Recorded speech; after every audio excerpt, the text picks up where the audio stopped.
West Bengal পুলিশের recruitment বেরিয়েছিল constable পদে, তার জন্য যে নোটিফিকেশানটা বেরিয়েছিল সেই নোটিফিকেশানের আবার রিভাইজ নোটিফিকেশান বের হলো। কেন রিভাইজ নোটিফিকেশান বের হলো, কী কী চেঞ্জ হলো, সেগুলো নিয়ে আজকের ভিডিওতে আলোচনা করে দেবো। দেখো তোমরা দেখতে পাচ্ছ, recruitment to the post of constable in West Bengal police 2024, অর্থাৎ 2024 সালে ওয়েস্ট বেঙ্গল পুলিশে কনস্টেবল পদে রিক্রুটমেন্টের জন্য যে নোটিশ বেরিয়েছিল সেই নোটিশটাকে রিভাইজড করা হয়েছে। কেন রিভাইজ করা হয়েছে, কী সম্পর্কে, সেটাই আজকের ভিডিওতে দেখে নাও।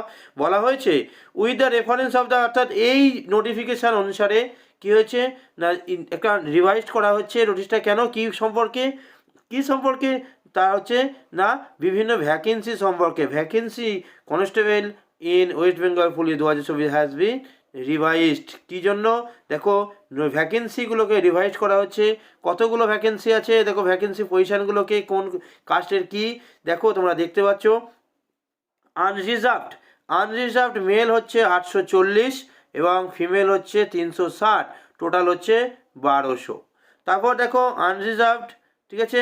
এবার এইভাবে তুমি দেখো প্রত্যেকটা ক্যাটাগরিতে তুমি কী হচ্ছে তুমি দেখে নাও তোমার কোন ক্যাটাগরিতে পড়ছে। ভিডিওটা আমি খুব বড় করব না, তাই আমি তোমাদেরকে একদম অল্প সময়ের মধ্যে দেখো। এবং দেখো এখানে যে সিভিক ভলেন্টিয়ার যারা আছে বা ভিলেজ পুলিশ যারা আছো, তাদের জন্য অনেক কটা পোস্ট এখানে অ্যাড করা হয়েছে মনে হচ্ছে। একটু তোমরা দেখে নাও। দেখো তোমাদের টোটাল যে সিটটা, সেই সিটটা কত হয়েছে, 11,749। তার মধ্যে দেখো মেল হচ্ছে 8,212, ফিমেল হচ্ছে 3,537, টোটাল হচ্ছে 11,749। যাই হোক, পেজ 2-এ কী বলা হচ্ছে সেটা আমরা দেখে নিই। পেজ 2 বলা হচ্ছে যে বাদ বাকি জিনিসগুলো সব একই থাকবে, জাস্ট ভ্যাকেন্সি ব্যাপারটা হচ্ছে আলাদা করে দেওয়া হলো।